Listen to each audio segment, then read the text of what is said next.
toujours une joie pour moi de pouvoir m'entretenir avec vous. Et le contexte assez spécial dans lequel nous nous trouvons rend encore plus précieux l'opportunité rend encore plus précieuse l'opportunité que nous avons de nous rassembler.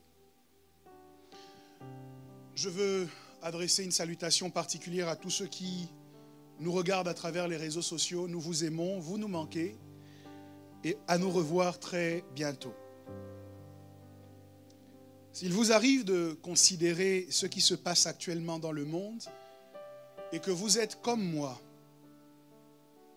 et surtout comme notre Seigneur Jésus, concerné par ce que vivent les hommes, vous ne verrez aucune exagération dans mes propos ce matin quand je dresserai devant vous le constat peu réjouissant qui s'offre à nous aujourd'hui. Les crises économiques sont remplacées par des crises sanitaires quand elles ne se produisent pas simultanément. Les crises politiques et sociales s'amoncellent et l'emballement médiatique ne sont pas faits pour nous rassurer. Que faire quand nos espoirs se heurtent à la dure réalité? Comment se projeter encore quand tout ce qui arrive nous invite à nous terrer, à fuir, à désespérer? Et si en fait il n'y avait rien à faire? Et si en fait nous ne pouvions rien y faire? J'ai en mémoire l'histoire d'un personnage biblique du nom de Méphibosheth. Son nom signifie « détruisant la honte ». Mais la vie avait imposé à cet homme l'inverse de son nom. Celui qui devait détruire la honte était en fait lui-même, largement détruit par elle. Que pouvait-il faire? En fait, il ne pouvait rien y faire. Petit-fils d'un roi, Méphibosheth avait connu le malheur de souffrir la mort de son grand-père Saül et de son père Jonathan le même jour, alors qu'il n'était âgé que de 5 ans. C'est 2 Samuel chapitre 4, verset 4, qui nous donne un témoignage de ce qu'il avait pu vivre. Il est dit, Jonathan, fils de Saül, avait un fils perclus des pieds et âgé de 5 ans, lorsqu'arriva de Jizréel la nouvelle de la mort de Saül et de Jonathan. Sa nourrice le prit et s'enfuit. Et comme elle précipitait sa fuite, il tomba et resta boiteux. Son nom était Méphibosheth. Comme si la double perte de son père et de son grand-père n'était pas suffisante, ce jeune garçon va perdre le même jour l'usage de ses 2 jambes à cause de la peur de sa nourrice. Quelqu'un dit à cause de la peur. Et pendant que je lisais ce texte, la première question que je me suis posée, c'est au fait, la peur de cette femme qui était censée prendre soin de Méphibosheth et le protéger, cette peur était-elle justifiée? Pourquoi la nourrice de Méphibosheth prend peur au point de faire du mal à l'enfant dont elle doit prendre soin lorsqu'elle entend que Saül et Jonathan sont morts? C'est parce qu'à la mort des rois d'antan, de l'époque, il y avait souvent des règlements de compte entre les rivaux, les aspirants au trône et les descendants légitimes directs qui avaient la possibilité de revendiquer la royauté. Donc lorsqu'un père, un roi mourait, ses enfants étaient automatiquement en danger de se faire exécuter par les rivaux, par les concurrents, par les aspirants au trône de ce roi qui venait de mourir. Et dans ces conditions, on pourrait dire oui, elle avait raison. Elle avait raison de fuir pour sauver non seulement sa vie, mais aussi pour sauver la vie de ce jeune homme. Elle avait raison de fuir. Mais est-ce vrai? Si vous connaissez un peu l'histoire, vous découvrirez que le principal rival de Saül, sinon le seul rival de Saül, s'appelait David. Cette femme a fui précipitamment, pensant sauver la vie de son jeune maître Méphibosheth, parce qu'elle avait peur de ce que David pouvait lui faire. Mais voici l'état d'esprit dans lequel David se trouvait. On a accès à son état d'esprit lorsque des hommes qui pensaient bien faire ont assassiné un fils de Saül qui s'appelait Ish-Bosheth. Ils l'ont assassiné dans son sommeil et ils ont pris sa tête et ils l'ont emmené au roi David en espérant recevoir une récompense. 2 Samuel 4, versets 9 à 12, nous rapporte la déclaration de David face à cette situation. Il est écrit, David répondit à Récab et à Baana, son frère, fils de Rimon et de Béroth. L'Éternel qui m'a délivré de tout péril est vivant. Celui qui est venu me dire, voici, Saül est mort, et qui croyait m'annoncer une bonne nouvelle, je l'ai fait saisir et tuer à Tsiklag pour lui donner le salaire de son message. Et quand des méchants, il parle donc de ceux qui viennent devant lui, et quand des méchants ont assassiné un homme juste dans sa maison et sur sa couche, combien plus ne redemanderai-je pas son sang de vos mains et ne vous exterminerai-je pas de la terre? Et David ordonna à ses gens de les tuer. Ils leur coupèrent les mains et les pieds et les pendirent au bord de l'étang d'Hébron. Ils prirent ensuite la tête d'Ish-Bosheth et l'enterrèrent dans le sépulcre d'Abner à Hébron. Voici l'état d'esprit de David. Lorsqu'on lui a annoncé que Saül, qui avait pourtant cherché à le faire mourir, était mort, David a déchiré ses vêtements. David a même mis à mort la personne qui venait avec joie lui annoncer que Saül n'était plus. David a composé une complainte, il a pleuré, il a composé un chant triste. Et il pleurait, il se lamentait à cause du fait que Saül et Jonathan étaient morts sur le champ de bataille. Donc David n'était pas ce type d'aspirant au trône qui n'avait qu'en penser le fait de détruire tous les prétendants légitimes. David n'était pas ce type d'aspirant au trône qui attendait avec impatience qu'on annonce la mort de Saül et de Jonathan pour détruire complètement toute sa lignée. Au contraire, David était quelqu'un qui avait un cœur pour loin de Dieu, pour la famille de Saül, au point que lorsque la mort de Saül lui a été annoncée, David en a été affecté.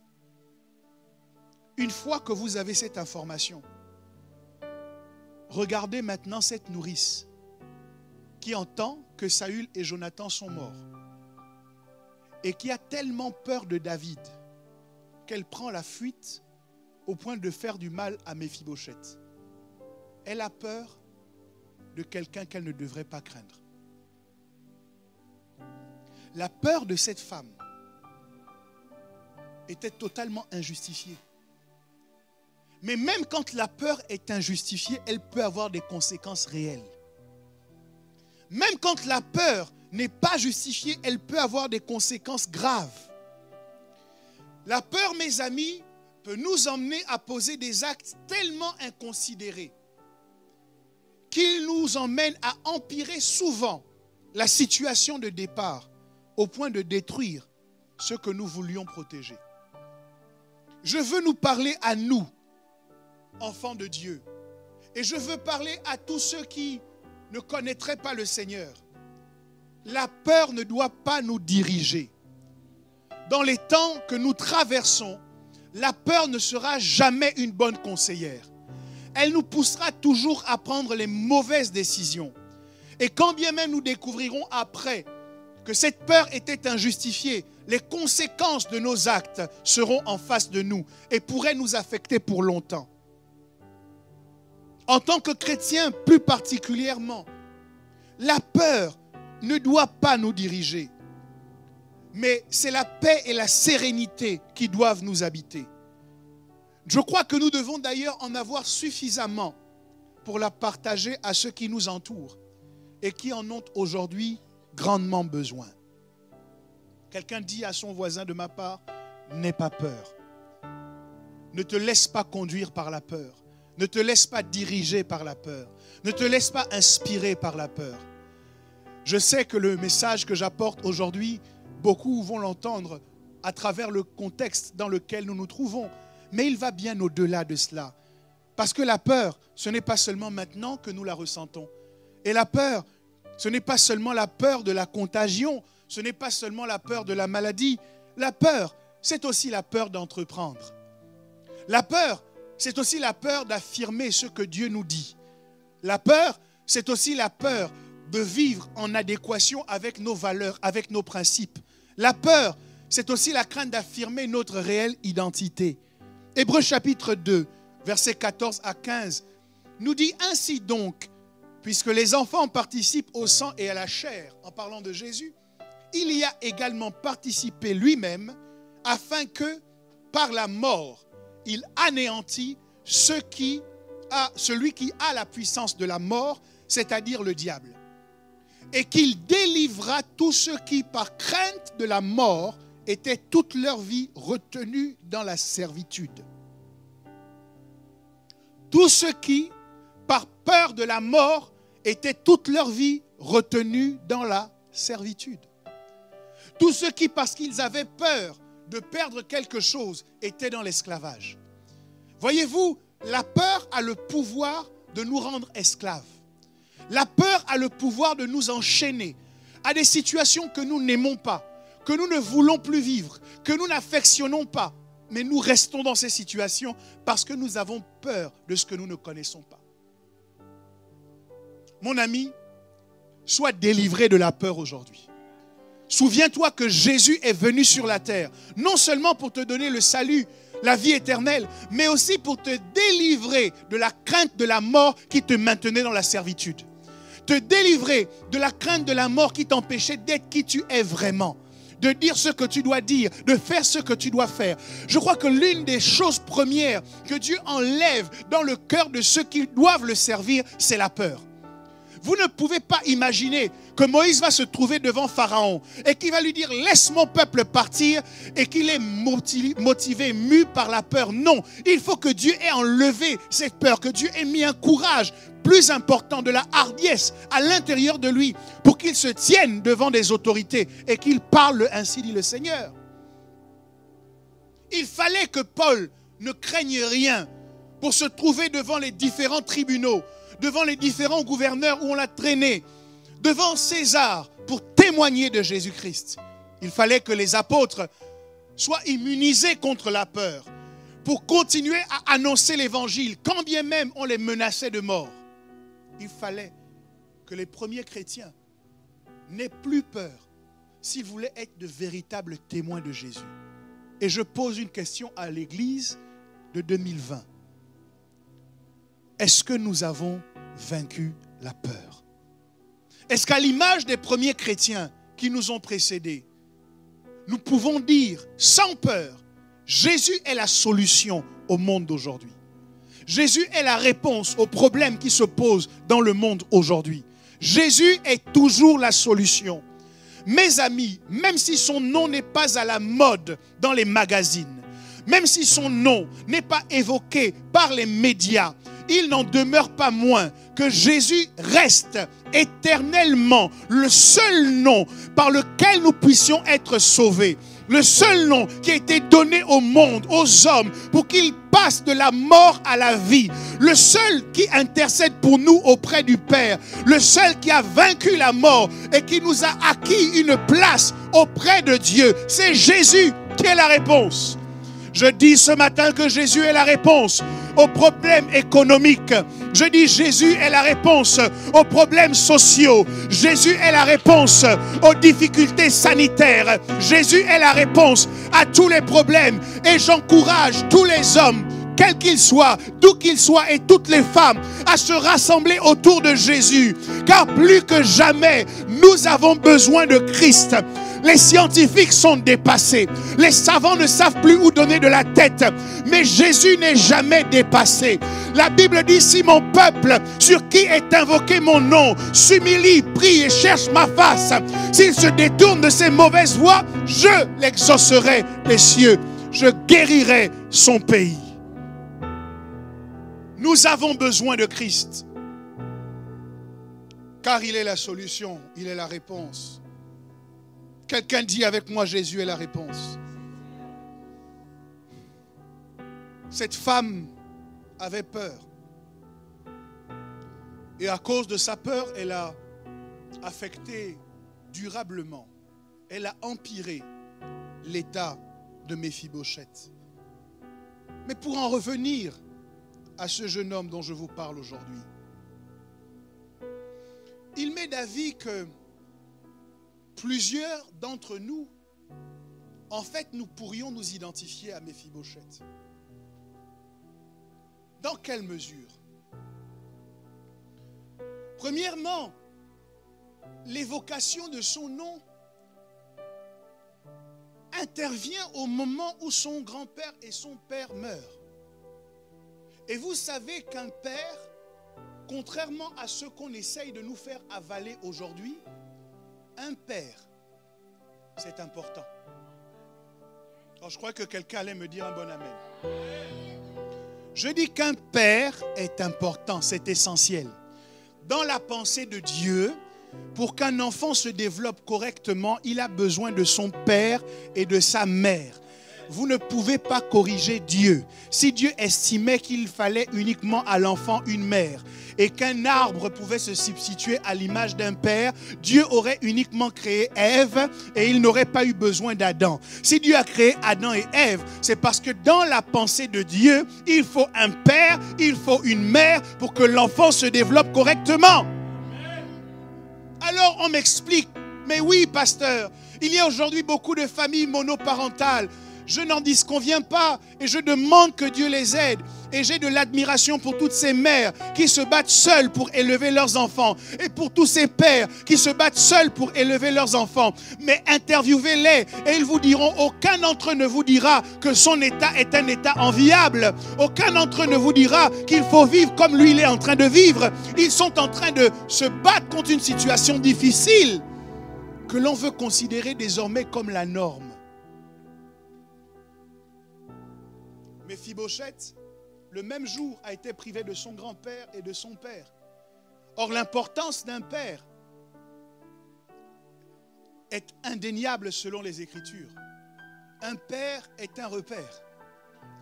C'est le père qui permet à l'enfant de se développer dans un environnement sécurisé, parce que c'est lui qui protège la famille. C'est lui aussi qui incarne lorsqu'il est en train d'élever, par exemple, un jeune garçon. C'est lui qui incarne le futur de ce jeune garçon. Lorsque ce jeune homme regarde à son père, il se dit, quand je serai grand, je serai comme papa. Mais Méphibosheth, à l'âge de 5 ans, a été privé de cette image. Il était privé de ce modèle. Il n'avait plus de modèle auquel se référer pour grandir. Il n'avait plus personne pour lui dire, tu fais bien ou tu fais mal. Personne pour lui montrer l'exemple. Personne pour lui donner des conseils. Vous savez, même lorsque vous avez passé l'âge de l'enfance et que vous arrivez à l'âge de l'adolescence, en fait, aussi à cette saison de la vie, il y a des questions que vous avez à poser que vous ne posiez pas quand vous étiez un enfant. Il y a des interactions avec les autres que vous avez, que vous n'aviez pas quand vous étiez à la maternelle. Et qui va répondre à ces questions lorsque vous arrivez à l'adolescence? Il faut que votre père soit là comme une borne pour vous dire, voilà comment ça se passe, voilà comment ça se passe. Méphibosheth en a été privé. Et quand vous passez l'adolescence et que vous arrivez à l'âge adulte, je vous garantis que vous aurez toujours besoin d'un père. Parce qu'en tant qu'adulte, il y a des questions que vous devrez traiter, des problèmes que vous devrez régler auxquels vous n'avez jamais été exposé. Et vous aurez besoin de son expérience, vous aurez besoin de ses conseils, même arrivé à l'âge adulte. Et puis quand vous êtes beaucoup plus avancé en âge, vous avez toujours besoin d'un père. En fait, le besoin d'un père est permanent tout au long de la vie. Et quand il s'agissait de savoir quelle décision prendre pour ce matin, moi j'ai eu besoin d'appeler mon père. J'ai eu besoin de lui dire, voilà la situation, voilà ce que nous traversons. Qu'est-ce que je dois faire? Parce que je considérais que c'est un problème que je n'ai jamais eu à traiter. J'ai besoin d'une sagesse supérieure. Et je rends gloire à Dieu pour la vie de mon père parce que je sais le joindre et il sait se rendre disponible lorsque j'ai besoin de lui. Moi, je suis un homme béni parce que j'ai un repère. Je ne sais pas si toi, tu en as un. Mais si tu n'en as pas, je te garantis que tu dois t'organiser pour en avoir un. Et puis je postule. Alléluia. Méphibosheth n'en avait pas. Et vous me direz, mais nous on n'est pas comme Méphibosheth parce que nous on a un père. Nous on a quelqu'un qui peut nous donner des instructions, quelqu'un à qui on peut se référer. Mais le travail d'un père, c'est aussi de vous faciliter les choses et de vous faire rencontrer des gens, de vous créer des opportunités. Il y a malheureusement des situations dans lesquelles le père que vous avez, la mère que vous avez, les gens que vous connaissez qui vous aiment, ne pourront pas vous aider. Il y a des situations dans lesquelles vous pouvez être bien entouré, mais ça ne changera rien. Ah, personne ne veut me donner un amen aujourd'hui. Il y a des situations dans lesquelles vous pouvez être bien conseillé et ça ne changera rien. Et c'est pour ça que je pense que nous sommes un peu comme Méphibosheth parce qu'il n'avait plus personne pour lui faciliter la tâche. Les situations difficiles de la vie, il devait les affronter tout seul. Il ne pouvait se confier en personne. Bien que nous ne soyons pas tous ici privés de notre famille face à la dureté de la vie, je crois qu'il nous arrive d'affronter des combats dans lesquels, malgré leur amour et leur affection, ceux qui nous entourent ne peuvent pas nous aider. Ce n'est pas qu'ils ne t'aiment pas, c'est juste qu'ils ne peuvent pas. Ce n'est pas qu'ils ne veulent pas, c'est juste qu'ils ne peuvent pas. La Bible d'ailleurs arrive à cette conclusion selon plusieurs textes. Psaume 146 au verset 3 nous dit « Ne vous confiez pas aux grands, aux fils de l'homme qui ne peuvent sauver. » Jérémie 17 au verset 5 va plus loin. Ainsi parle l'Éternel. Maudit soit l'homme qui se confie dans l'homme, qui prend la chair pour son appui et qui détourne son cœur de l'Éternel. Psaume 118 au verset 9 surenchérit et dit « Mieux vaut chercher un refuge en l'Éternel que de se confier aux grands. » Méphibosheth n'avait donc aucun grand auquel se confier. Et peut-être que vous en avez, mais la Bible vous dit, ne vous confiez pas aux grands. La Bible vous dit que vous devez vous confier en l'Éternel. C'est peut-être paradoxal, mais chaque fois que vous devez faire confiance à un homme, veillez à faire confiance à Dieu dans cet homme. Oui, ce n'est pas la même chose. Je ne te fais pas confiance à toi, je fais confiance à Jésus-Christ en toi. Je fais confiance aux actions que tu vas poser qui sont en adéquation avec la parole de Dieu. Je fais confiance aux instructions que tu donnes qui sont en accord avec la parole de Dieu. Je fais confiance à la réflexion que tu mènes qui est en accord avec la parole de Dieu. De cette manière, je ne me confie pas vraiment en toi, mais je me confie en Dieu qui a élu domicile en toi. Si je réussis à faire cette nuance, lorsqu'un grand auquel je me confie commencera à dévier, je ne le suivrai pas dans sa déviation. Lorsqu'un grand auquel je me confie commencera à dire des choses qui n'ont aucun sens, je ne me positionnerai pas avec lui pour dire je suis d'accord avec ce qu'il dit parce que je vais le soutenir soi-disant même dans ses bêtises. Non. Moi, mon soutien est à la parole de Dieu. Qu'est-ce que la parole de Dieu me dit au sujet du Saint-Esprit? C'est ça que je crois. Qu'est-ce que la parole de Dieu me dit au sujet de Jésus-Christ? C'est ça que je crois. Qu'est-ce que la parole de Dieu me dit au sujet de la délivrance? C'est cela que je crois. Qu'est-ce que la parole de Dieu me dit au sujet du combat spirituel? C'est cela que je crois. Et non pas des élucubrations, des inventions, des fausses révélations que certains vont emmener sous prétexte qu'ils ont eu Dieu qui leur est apparu dans leur chambre et qui leur a parlé. Mes amis, méfiez-vous. Dieu ne se contredit pas. quelle que soit la révélation que vous entendez, elle doit pouvoir être en accord avec les Saintes Écritures. Quelqu'un me donne un bon amen. En tant que protestants, nous croyons au sola scriptura. Ça veut dire l'écriture seule. C'est les Écritures qui sont l'autorité principale, l'autorité déterminante et finale, comment dire, à la lumière desquelles nous devons analyser toutes les choses qui nous sont dites. Bref, Méphibosheth ne pouvait se confier en personne. Mais il y a une deuxième chose qui peut nous permettre de nous retrouver en lui. Parce qu'il est communément admis, quand personne ne peut nous aider, que nous devons nous aider nous-mêmes. C'est vrai ou c'est pas vrai? Non, si c'est vrai, dites Amen. Je suis d'accord avec cette idée. Nous prêchons d'ailleurs régulièrement sur les choses que nous devons faire à notre niveau pour que nos vies changent. Il m'arrive de dire aux gens, mais arrête de te concentrer sur ce que les autres font ou sur ce que les autres ne font pas. Mais pose-toi la question de savoir qu'est-ce que toi tu fais pour que les choses changent. Nous refusons d'être des victimes. Nous refusons d'être des assistés. Nous refusons d'être attentistes. Et c'est honorable en effet de savoir prendre ses responsabilités et de cesser de se victimiser. Quelqu'un me donne un bon amen. Chaque fois que nous le pouvons, oui, nous devons agir. Et ne pas attendre ou ne pas simplement nous plaindre en disant « Oh, les gens ne m'aiment pas, les gens ne me soutiennent pas, je n'ai pas eu les bons parents, mes parents sont partis trop tôt, je n'ai pas fait les bonnes études, je n'ai pas été dans les bonnes écoles, dans les bonnes universités, je n'ai pas grandi dans la bonne ville, je n'ai pas la bonne couleur de peau, je n'ai pas la bonne origine, je n'ai pas les bons diplômes. » Ça ne sert à rien de faire l'étalage de ce qu'on n'a pas. Il faut se focaliser sur ce qu'on a. C'est pourquoi Dieu, en parlant à Moïse, ne demande pas à Moïse, est-ce que tu sais bien parler? Parce que Moïse a la langue encombrée. Ça n'intéresse pas Dieu de savoir cela. Dieu lui demande, qu'as-tu dans ta main? Certes, il y a des choses que tu n'as pas, mais il doit y avoir quelque chose que tu as. Et c'est avec ce que tu as que Dieu veut changer ta vie. Quelqu'un me donne un bon amen. Pourtant,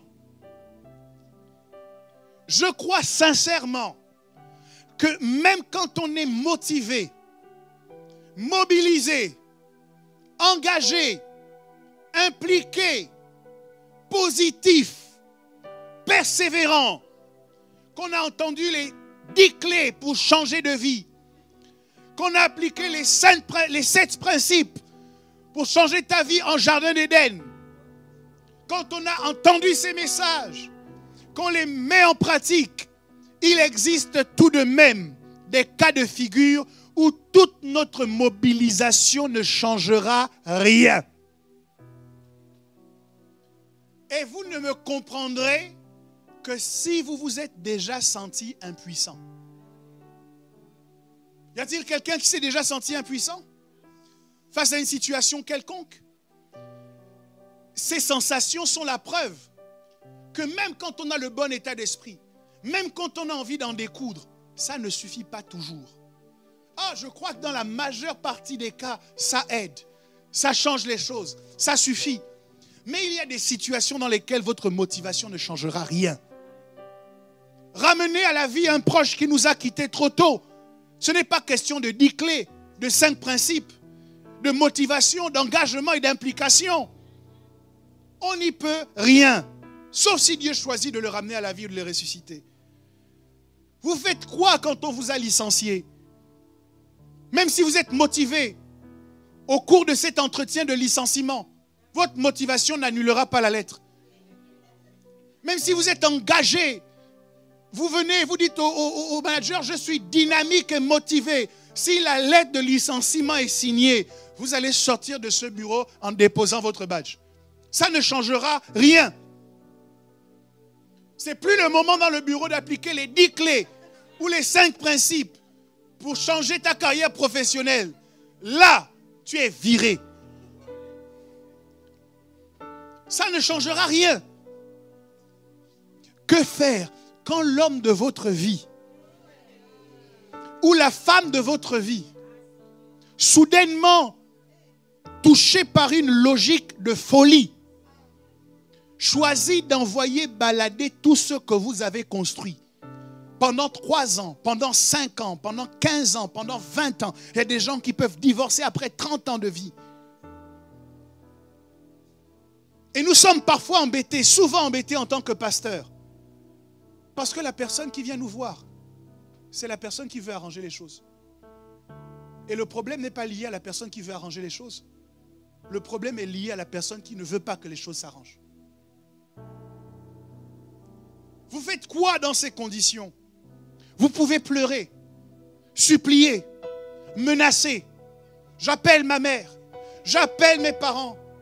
Si la folie là est rentrée et que Dieu ne fait pas une grâce spéciale pour qu'elle parte, vous n'y pourrez rien. Vous pouvez avoir un père qui vous aime, il va pleurer avec vous. Une mère qui vous aime, elle va dire, ma fille, je suis triste pour toi. Vous pouvez avoir des gens autour de vous qui veulent votre bien, mais ils ne pourront pas contraindre votre mari ou votre femme à rester à la maison contre son gré.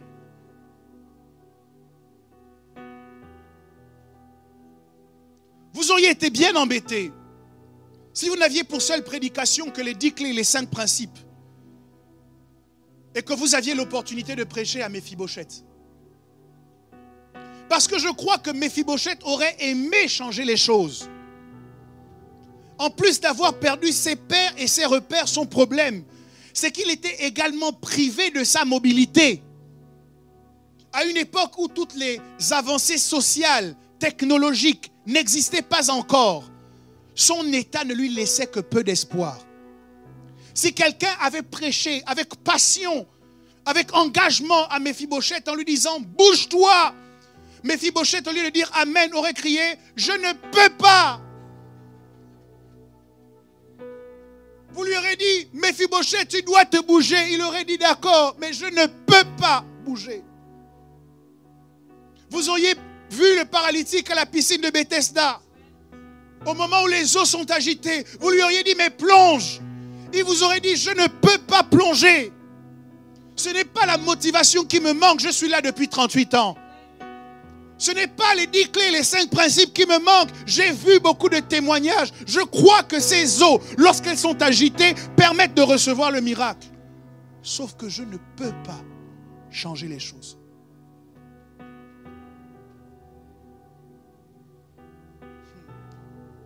C'est aussi en cela qu'il nous ressemble, parce qu'il est une image, Méphibosheth, d'une impuissance que nous détestons, mais contre laquelle nous ne pouvons tout simplement rien faire. Deutéronome 28, 32. Vous savez ce que j'aime avec la Bible, c'est qu'elle ne nous cache pas la vérité. Parle de ce genre de situation. Il dit, tes fils et tes filles seront livrés à un autre peuple. Tes yeux le verront et languiront tout le jour après eux et ta main sera sans force. Job 6, verset 13. Quand Job est affecté, il y a cette déclaration qu'on peut retrouver dans son livre. Ne suis-je pas sans ressources? Et le salut n'est-il pas loin de moi? Voilà des situations ou des passages qui attestent de l'existence de situations auxquelles, malgré tous les principes, toutes les clés que nous mettrons en place pour changer les choses, elles ne changeront tout simplement pas. Pour que nous nous comprenions bien, que disons-nous ici? Que malgré tous ceux qui autour de nous nous aiment et voudraient nous aider, certaines conditions de nos vies ne changeront jamais. Et quand bien même nous voudrions tout faire pour qu'elles changent, elles ne changeront pas. Quel désespoir! Peut-être qu'en y réfléchissant un instant, vous toucherez du bout des doigts ce qu'était le quotidien de Méphibosheth. Obligé d'être un spectateur de son existence. Mais ce que j'aime avec son histoire, c'est qu'elle ne s'arrête pas dans ses incapacités.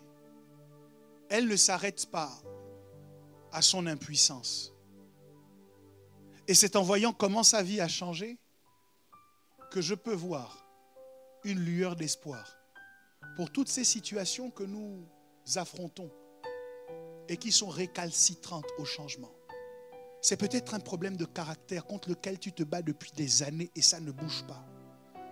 C'est peut-être que tu n'as pas l'intelligence financière. Tu as entendu des prédications, tu essayes de t'organiser, mais tu n'arrives pas à épargner. C'est peut-être un péché que tu veux vaincre, mais qui s'agrippe à toi violemment. Si aujourd'hui, tu étais arrivé à la conclusion que cette situation ne changera tout simplement pas, parce que ceux qui m'aiment ne peuvent pas m'aider, et parce que moi-même je n'arrive pas à m'aider, ce message est pour toi. Que s'est-il passé? Comment l'histoire de Méphibosheth, qui était dans l'abaissement le plus total, a été revue et corrigée? Par la publication de ce qu'on appelle dans le domaine juridique un mandat d'amener. Et c'est le titre de ma prédication, mandat d'amener.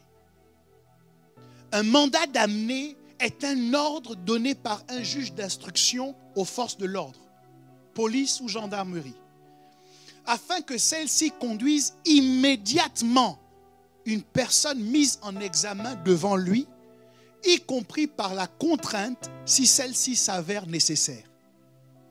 Méphibosheth ne pouvait pas bouger. Mais découvrons le mandat d'amener dont il a fait l'objet. En 2 Samuel 9, versets 1 à 7. 2 Samuel 9, versets 1 à 7, c'est extraordinaire. Alors que Méphibosheth est tranquillement dans sa maison, supposons que sa vie sera celle-là tout le long du reste de son existence. David dit, reste-t-il encore quelqu'un dans la maison de Saül pour que je lui fasse du bien à cause de Jonathan? Il y avait un serviteur de la maison de Saül nommé Tsiba que l'on fit venir auprès de David. Le roi lui dit, es-tu Tsiba? Il répondit, ton serviteur. Le roi dit, n'y a-t-il plus personne de la maison de Saül pour que j'use envers lui de la bonté de Dieu? Et Tsiba répondit au roi, il y a encore un fils de Jonathan, perclus des pieds. Le roi lui dit, où est-il? Et Tsiba répondit au roi, il est dans la maison de Makir, fils d'Amiel, à Lo-debar. Le roi David l'envoya chercher dans la maison de Makir, fils d'Amiel, à Lo-debar. Et Méphibosheth, fils de Jonathan, fils de Saül, vint auprès de David, tomba sur sa face et se prosterna. David dit, Méphibosheth. Et il répondit, voici ton serviteur. David dit, ne crains point, car je veux te faire du bien à cause de Jonathan ton père. Je te rendrai toutes les terres de Saül ton père et tu mangeras toujours à ma table. Quelqu'un donne gloire à Dieu. Non, acclamons le Seigneur. Parce que certes, ici, il est question de Méphibosheth. Mais peux-tu imaginer un instant te retrouver toi dans cette situation? Qu'il y a un cas de figure qui t'oppresse, que tu ne peux pas changer. Et alors que tu es sur le point de baisser les bras, on ne te demande pas ton avis. On ne te demande pas, es-tu disponible? On ne t'envoie pas de faire-part. On ne t'envoie pas de carton d'invitation. Mais tu vois des gens qui font irruption dans ta maison et qui t'attrapent, qui te saisissent avec brutalité, avec force et qui t'emmènent manu militari devant le roi.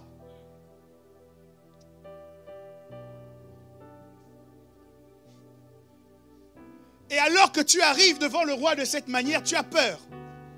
Parce que tu te dis, mais ce roi était un rival de mon père.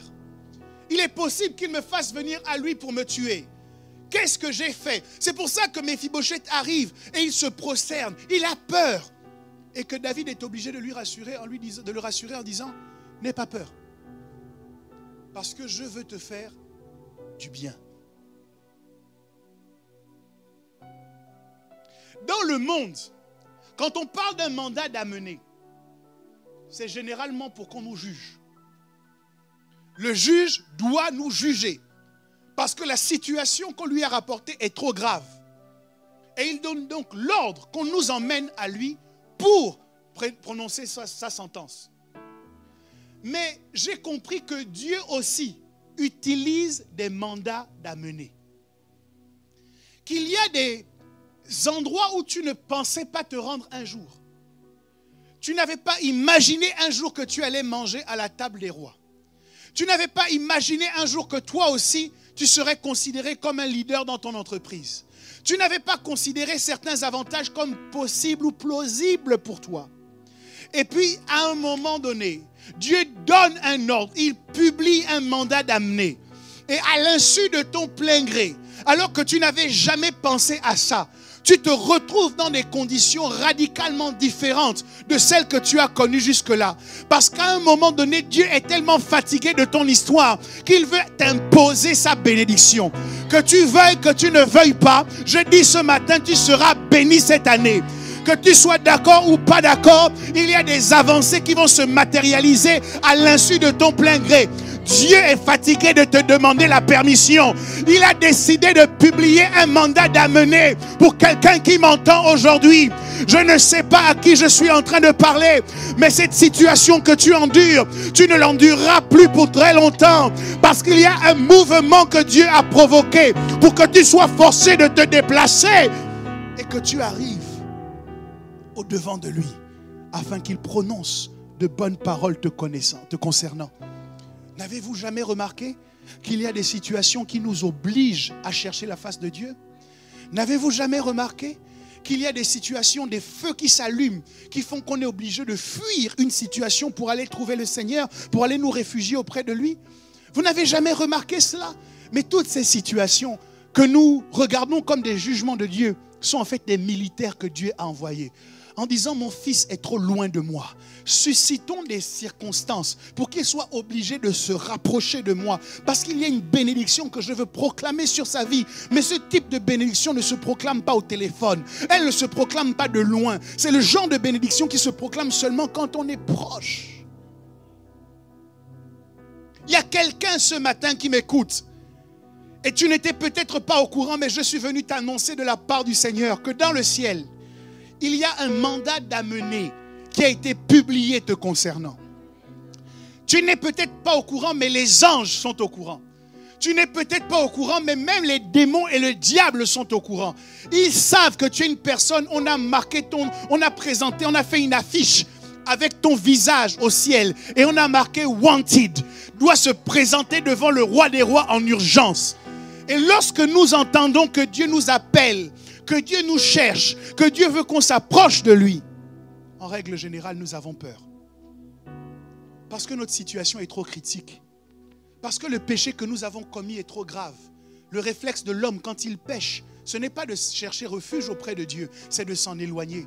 Quand Adam a péché et que Dieu est arrivé dans le jardin, Adam est allé se cacher. Et nous fonctionnons systématiquement de cette manière.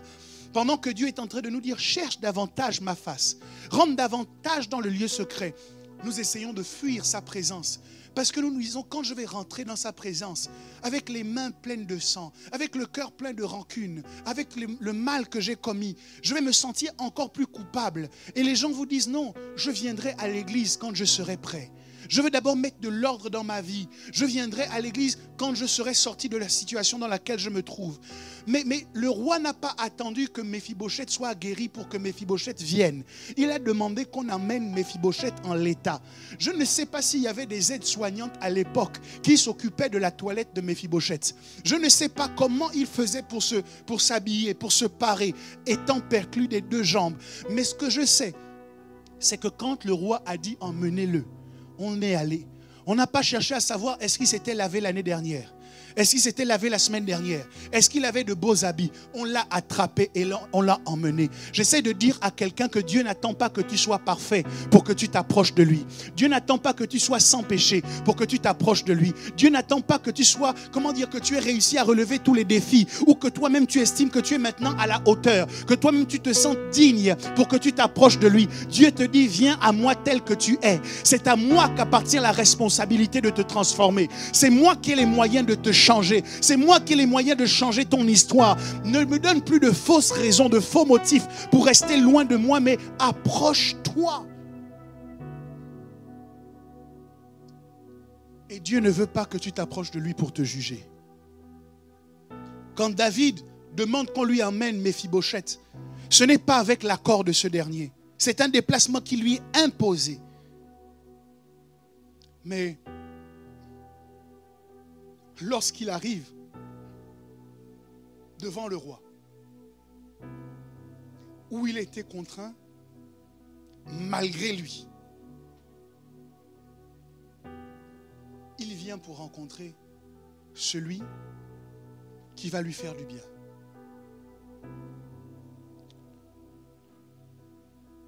Lorsque la main humaine nous fait défaut, Dieu ordonne qu'on nous approche de lui.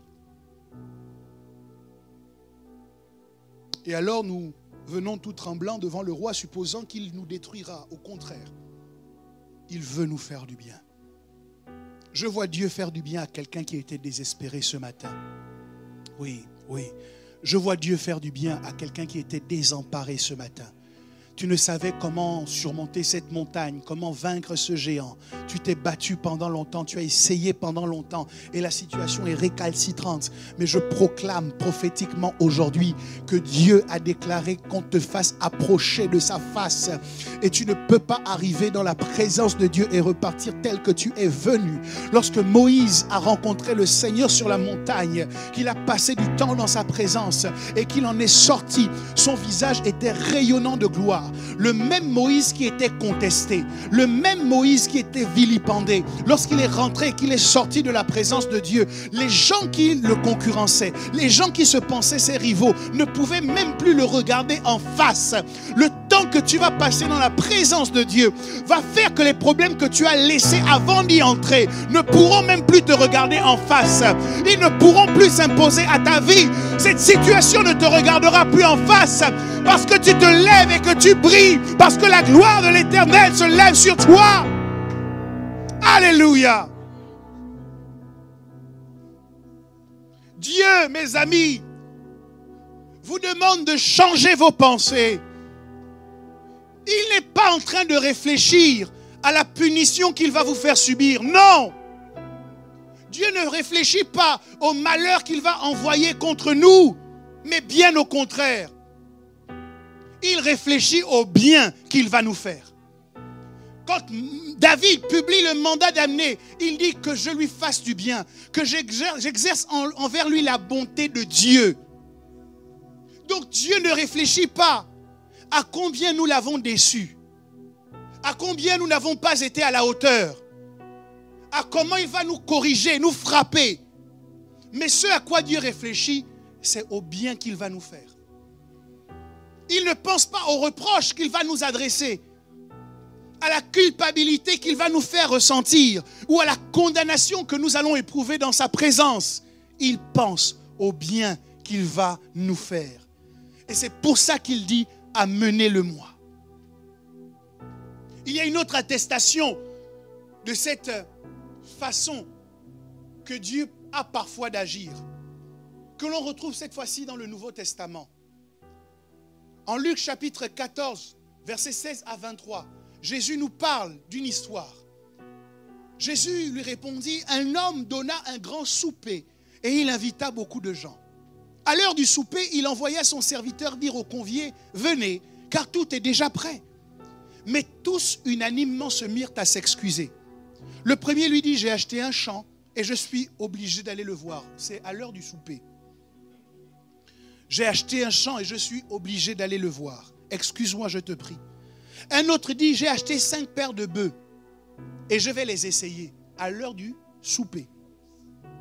Excuse-moi, je te prie. Un autre dit, je viens de me marier et c'est pourquoi je ne puis aller. Le serviteur de retour rapporta ces choses à son maître. Alors le maître de la maison, irrité, dit à son serviteur, va promptement dans les places et dans les rues de la ville et amène ici les pauvres. C'est-à-dire ceux qui n'étaient pas comptés au départ. Les estropiés, les perclus, ramène-les. Les aveugles, les boiteux. Il dit, ramène-les. Le serviteur va. Il fait tout ce que son maître lui a dit. Il revient, il dit, maître, ce que tu as ordonné a été fait et il y a encore de la place. Alléluia. Et le maître dit au serviteur, va dans les chemins et le long des haies et ce que tu trouveras, contrains-les d'entrer. afin que ma maison soit remplie. On appelle cela en grec l'anakazo, la puissance contraignante. Parce qu'il y a des moments où Dieu tape du poing sur la table et il dit, je veux faire du bien à mon fils. On monte, on descend. Qu'il soit d'accord, qu'il ne soit pas d'accord, je lui ferai du bien. Il tape du poing sur la table et il envoie ses serviteurs. Et ces serviteurs ne viennent pas te parler gentiment. Ils ne viennent pas te demander la permission. Ils viennent avec un mandat à mener. Ils ont une puissance contraignante qu'ils vont exercer contre toi. Lot, à cause des prières d'Abraham, devait être sauvé de la destruction de Sodome et Gomorrhe. Mais voulant sauver aussi ses gendres, il prenait du temps en leur expliquant, sortant de la ville va être détruite. Et la Bible dit, aux yeux de ses gendres, il parut plaisanter. Qu'est-ce que les anges ont fait? Les anges ont attrapé Lot et les anges l'ont forcé à sortir. Il y a des situations dans lesquelles Dieu va donner l'ordre à ses anges de te forcer à sortir. Parce qu'il veut ton bien, il veut ta bénédiction, il veut ton bonheur. Il est fatigué de t'entendre pleurer alors qu'il a toutes les solutions en main. Et donc il dit, je veux qu'on emmène mon fils en ma présence pour que je change sa vie. Puissance contraignante. Quelqu'un dit à Dieu, contrains-moi si je ne fais pas les bons choix. Je ne sais pas comment vous dire cela. C'est la grâce que nous avons lorsque nous acceptons notre identité de serviteur. Quand tu acceptes ton identité de serviteur, ça implique des sacrifices. Ça veut dire que quand tu es fatigué, tu sers quand même. Ça veut dire que quand tu ne veux pas, tu sers quand même. C'est vrai. Des fois, c'est difficile, c'est lourd. Ça veut dire que les autres qui ne servent pas te regardent et ils ont le temps de faire autre chose que toi, tu ne peux pas faire. C'est vrai. Mais la grâce que nous avons quand nous sommes serviteurs, c'est que nous ne nous appartenons pas nous-mêmes. Nous appartenons à Dieu. Et parce que nous lui appartenons, tout ce qui nous concerne le concerne. Vous n'avez pas vu que même un païen, un centenier romain, a été concerné par la maladie ou par l'état de son serviteur. Il s'est déplacé, il a arrêté tous ses programmes pour aller chercher Jésus, s'adresser à Jésus, non pas pour son fils, non pas pour sa fille, non pas pour sa femme, mais pour un esclave dans sa maison.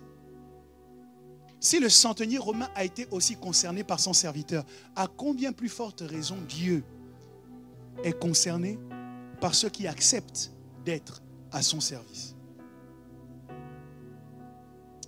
Puisse l'Éternel te contraindre d'entrer dans les bonnes choses auxquelles tu te refusais jusqu'ici.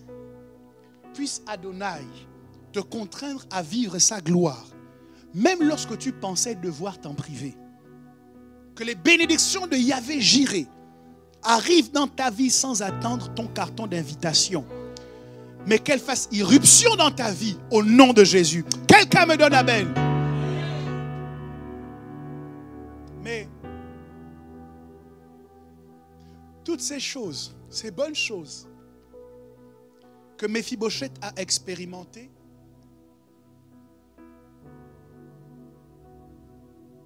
le bien que David a voulu lui faire,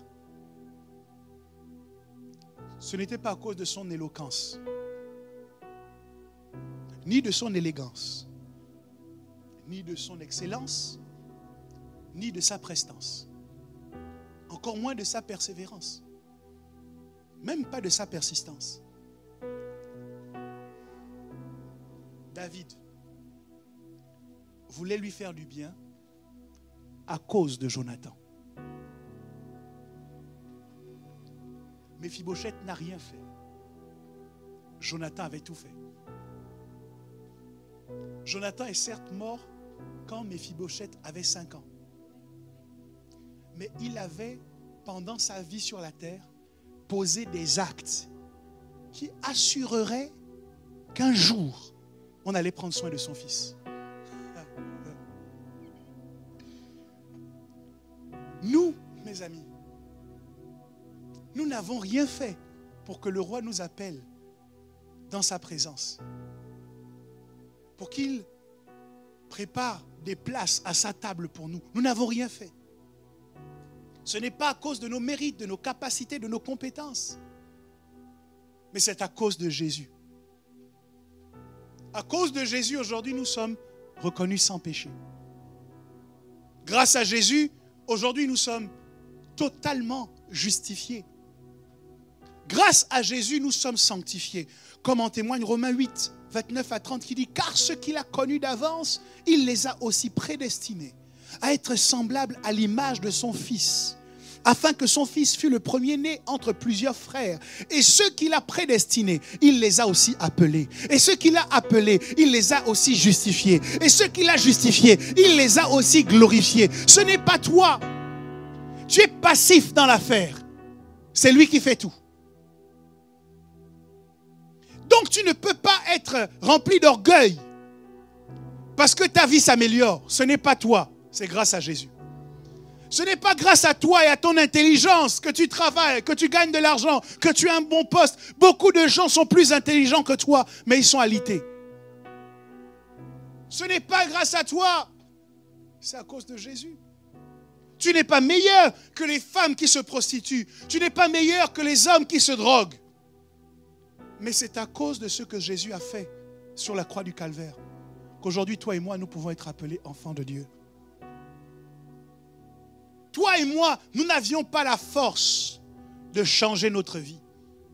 Nous n'avions pas la force de changer notre situation. Mais Romains 5, 6 nous dit, car lorsque nous étions encore sans force, Christ, au temps marqué, est mort pour des impies. Tu es sans force, mais Christ veut être ta force. À cause de Jésus, tu seras élevé. À cause de Jésus, tu t'assiéras à la table des rois. À cause de Jésus, tu seras respecté. À cause de Jésus, ta situation va changer. Jésus a payé le prix. Et à cause du prix qu'il a payé, Dieu te cherche. À cause du prix que Jésus a payé, Dieu te recherche. Dieu te fait venir à lui. Le Père veut te faire du bien à cause du bon comportement de son fils premier-né. Pour Méphibosheth, c'était à cause de Jonathan. Ce bien que Dieu réfléchit à nous faire, ce n'est pas grâce à nos mérites, à nos efforts, mais c'est grâce à l'action de Jésus pour nous. Et c'est grâce à l'action de Jonathan que David le roi a voulu faire du bien à Méphibosheth. Et ça m'emmène à ma dernière question. Au fait, qu'est-ce que Jonathan a fait? Quelle action Jonathan a posée qui a assuré le bon traitement de sa descendance, quand bien même il serait mort? Si vous êtes parent, ou que vous êtes en projet de le devenir, je suppose que la réponse à cette question vous intéressera. Qu'est-ce que je peux faire en tant que père, en tant que mère, pour que même si je ne suis pas là, même là où je ne peux pas intervenir, mon fils soit bien traité? Que Dieu suscite quelqu'un qui prendra soin de lui, même lorsque je ne suis pas là.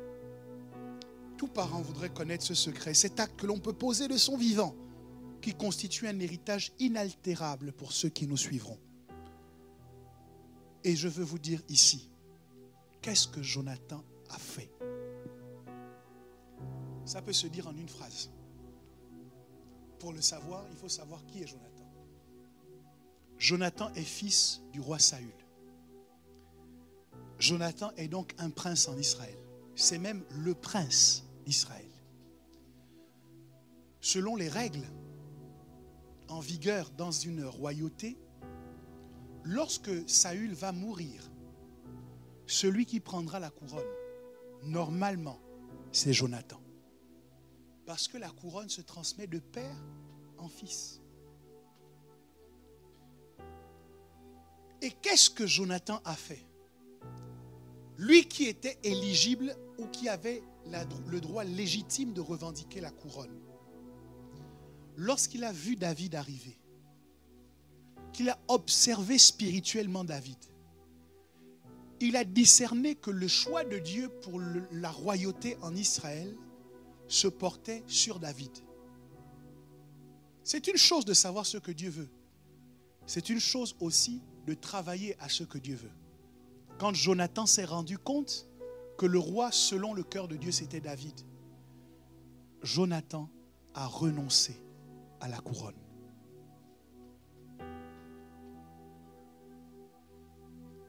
Qu'est-ce que Jonathan a fait qui a marqué David définitivement?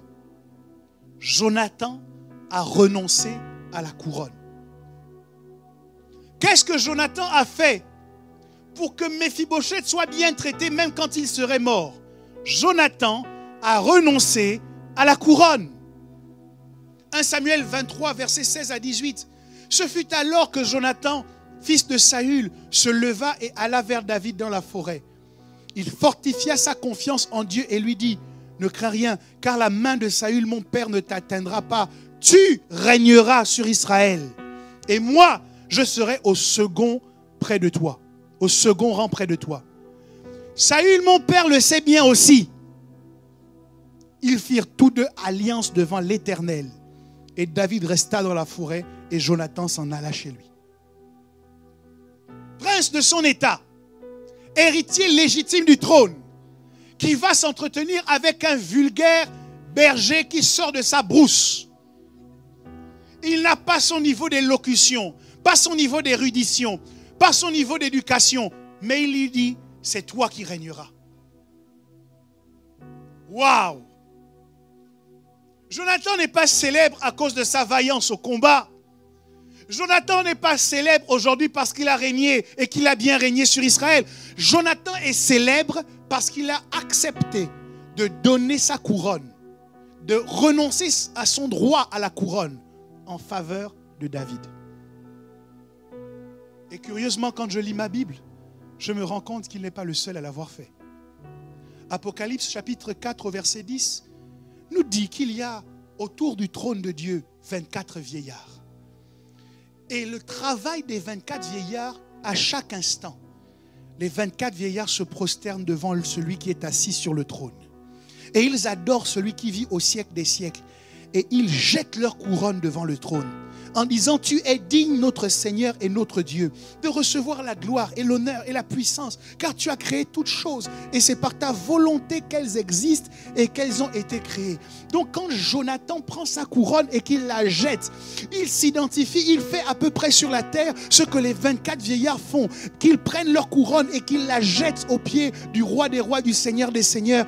Et ça va peut-être vous choquer, mais notre modèle par excellence, Jésus le Christ, n'a pas fait autre chose, puisque Philippiens chapitre 2, le verset 4 à 7 nous dit que chacun de vous, au lieu de considérer ses propres intérêts, considère aussi ceux des autres, ayez en vous les sentiments qui étaient en Jésus-Christ, lequel, existant en forme de Dieu, n'a pas regardé comme une proie à arracher, comme un combat à mener, comme une bataille à remporter, d'être égal avec Dieu.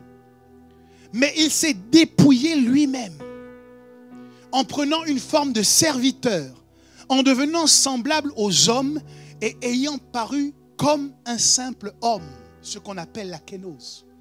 Donc, Jonathan s'est dépouillé de sa couronne. Les 24 vieillards se dépouillent de leur couronne. Et Jésus, lui aussi, s'est dépouillé pour venir accomplir le plan de Dieu sur la terre, pour travailler au salut de l'humanité. Il est dit dans les Écritures que la vérité est établie sur la base du témoignage de 2 ou de 3 témoins. Et j'ai ici 3 témoins. Et le dernier nous dit, c'est comme ça que vous devez vous comporter, vous, les enfants de Dieu. C'est comme ça que vous devez vous comporter, vous, les chrétiens. Non pas vous battre pour la couronne, mais au contraire, prendre votre couronne et la jeter aux pieds du roi des rois, aux pieds du Seigneur des seigneurs. De cette manière, vous agirez comme Christ. Qu'est-ce que ça veut dire?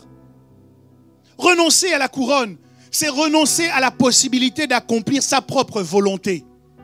Renoncer à sa couronne, c'est renoncer au projet de régner, à la tentation de régner soi-même sur sa propre vie. Renoncer à la couronne, c'est choisir que sur les différents domaines de notre existence, ce ne sera plus notre règne qui va se manifester, mais ce sera le règne de quelqu'un d'autre. C'est accepter le règne que Dieu a choisi, en l'occurrence le règne de Jésus-Christ. Oui, tu as la couronne, l'autorité sur tes finances, l'autorité sur ta santé, l'autorité sur la manière dont tu vis tes relations. Dieu te dit aujourd'hui, fais comme Jonathan, fais comme les 24 vieillards, fais comme Jésus-Christ. Prends ta couronne, l'autorité que tu manifestes sur toutes ces choses, et dépose-la aux pieds de Jésus-Christ.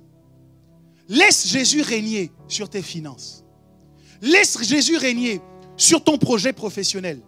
Laisse Jésus régner sur tes relations. Laisse Jésus régner. Jonathan a marqué l'histoire parce qu'il a renoncé à sa couronne. Mais ce n'est pas naturel de renoncer. C'est pourquoi nous devons le faire chaque fois. Ce choix. Renoncer à nos couronnes. Pourquoi? Pour créer un capital de faveur que nous n'aurions pas pu nous acquérir autrement. Ce qui est merveilleux, c'est que Jonathan a abdiqué. Mais Méphibosheth a été admis à la table du roi pour toute sa vie. Ce qui normalement est réservé aux princes.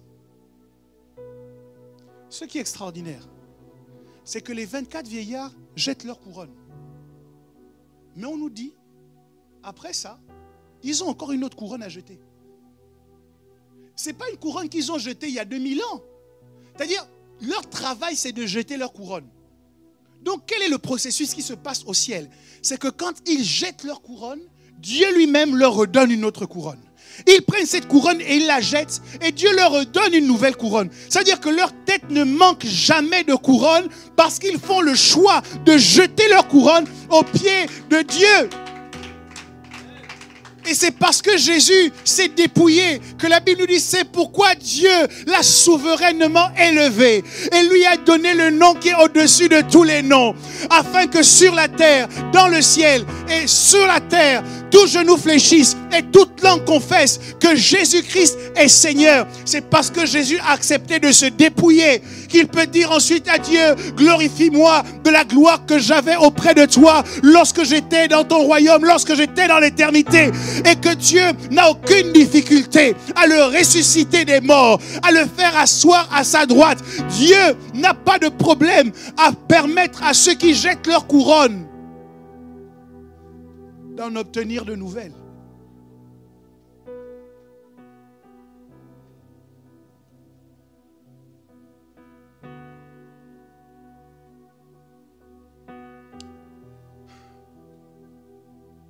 Le problème, c'est quand nous ne sommes pas d'accord pour renoncer à la couronne. Parce que l'histoire de Saül nous prouve que la couronne à laquelle vous ne pouvez pas ou vous ne voulez pas renoncer peut se transformer en un virus qui va travailler à votre destruction. La couronne que vous refusez de laisser aux pieds de Dieu, l'autorité que vous vous battez pour lui disputer, quand Dieu va vous dire, ok, fais comme tu veux, vous allez vous rendre compte que vous-même, vous allez faire des choix qui vont détruire votre vie. Pourquoi? Parce que la couronne est faite pour être déposée à ses pieds. C'est ça la destination normale de la couronne que nous avons. Quelqu'un me donne un bon amen. Tu peux dire à ton voisin, la destination logique de la couronne que tu portes, c'est qu'elle soit déposée aux pieds du roi des rois. Dans un royaume, il ne peut pas y avoir deux rois. Tu ne peux pas dire que tu es dans le royaume de Dieu et toi-même tu es roi. Dans son royaume, tu dois accepter que sa royauté soit supérieure à la tienne. Et ce faisant, quand les chefs de guerre étaient vaincus, qu'est-ce qu'ils faisaient? Ils déposaient les armes, ils déposaient leur couronne aux pieds du souverain qui les avait vaincus. Donc lorsque nous arrivons devant Dieu, nous déposons notre couronne et c'est lui qui dit, bon, maintenant j'ai conquis le domaine de ta vie, j'ai conquis tous les territoires de ta vie, mais ce que je vais faire, c'est que désormais tu seras gouverneur de ta vie en mon nom. Donc je te dépose une couronne, mais ce n'est pas la même que toi tu avais. C'est une couronne sur laquelle mon nom est inscrit.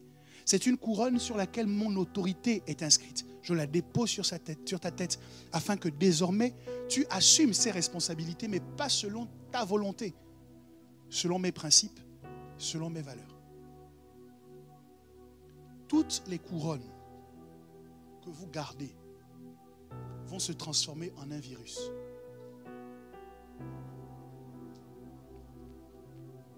C'est ce qu'on appelle le coronavirus.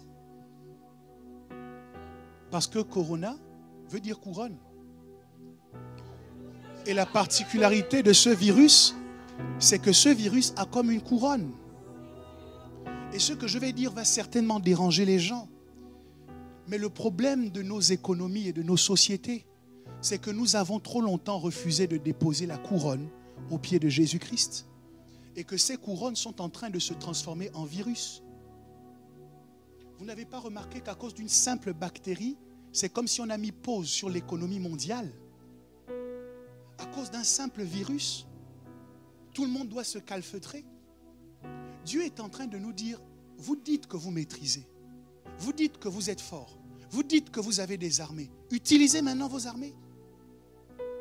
C'est une leçon. Si nous voulons sortir de cette situation grandie, nous allons en tirer des leçons d'humilité. Et nous allons comprendre que malgré nos diplômes, malgré nos grandes universités, malgré nos belles avenues, malgré notre grande réputation, et malgré le fait que nous ayons un attrait touristique, nous ne maîtrisons rien. La couronne de l'économie que nous avons voulu garder est en train de nous tuer à petit feu. Vous avez peut-être dans vos cuisines des poêles ou des imperméables avec ce qu'on appelle un revêtement qu'on appelle le téflon, un anti-adhésif qui permet aux aliments de ne pas coller. Il a été démontré que ce truc est hautement cancérigène. On le sait depuis pratiquement 11 ans. L'entreprise qui le fabriquait a dû payer 670 millions de dollars de dommages et intérêts aux gens qui ont été malades de cancer à cause de ce produit-là. Et vous savez quoi? Il n'est pas encore interdit. Nous l'avons encore chez nous. Il sera interdit en 2021. Cette économie est en train de nous tuer. Pourquoi? À cause des intérêts financiers. On dit aujourd'hui que 99% de la population mondiale porte au-dedans d'elle les résidus de ce produit-là. 99% de la population mondiale. La couronne de la santé est en train de nous empoisonner parce que nous avons voulu garder l'autorité sur la santé. Elle nous empoisonne. Quand on voit la liste des effets secondaires qui figurent à l'arrière des nombreux médicaments qui nous sont prescrits, soi-disant pour nous soigner. La couronne du progrès, de la culture, est en train de détruire nos valeurs précieuses. Qu'est-ce que j'essaie de dire? Tellement de choses se détériorent quand on en refuse à Dieu le contrôle. Mais si, et je fais ce rêve, si nous choisissions tous ensemble de dire à Dieu, prends le contrôle, prends les rênes de l'économie, prends les rênes de la politique, prends les rênes du développement de nos pays, prends les rênes de notre progression, je suis convaincu qu'alors les choix que nous ferions seraient non seulement pour notre bénédiction, mais constitueraient un apport non négligeable, un héritage inaltérable pour les générations qui vont nous suivre.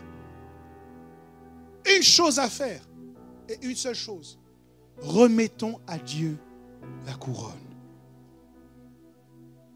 Car lorsque l'Éternel est notre berger, celui qui nous dirige et nous conduit, c'est là que réellement nous ne manquerons de rien. Avez-vous une couronne que vous gardez? Un domaine de votre vie dont vous n'avez pas pleinement remis le contrôle à Dieu? Faites comme Jonathan. Faites comme les 24 vieillards. Faites comme Jésus-Christ. Vous aussi, jetez votre couronne et enrayez le virus qui se crée par les couronnes qu'on veut garder.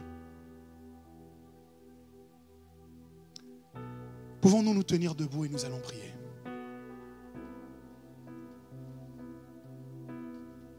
Où que vous soyez, qui que vous soyez, si vous avez été touché par ce message et que vous identifiez un domaine de votre vie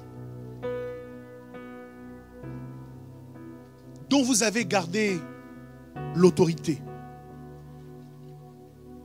je vous en conjure ce matin, renoncez. Renoncez par vos prières et dites à Dieu, j'ai essayé de contrôler moi-même Et il n'y a que des catastrophes et des catastrophes. Ce matin, je fais le choix de déposer ma couronne à tes pieds. Je sais que si toi, tu es au contrôle, alors tout ira pour le mieux. Pouvons-nous élever nos voix et prier dans ce sens?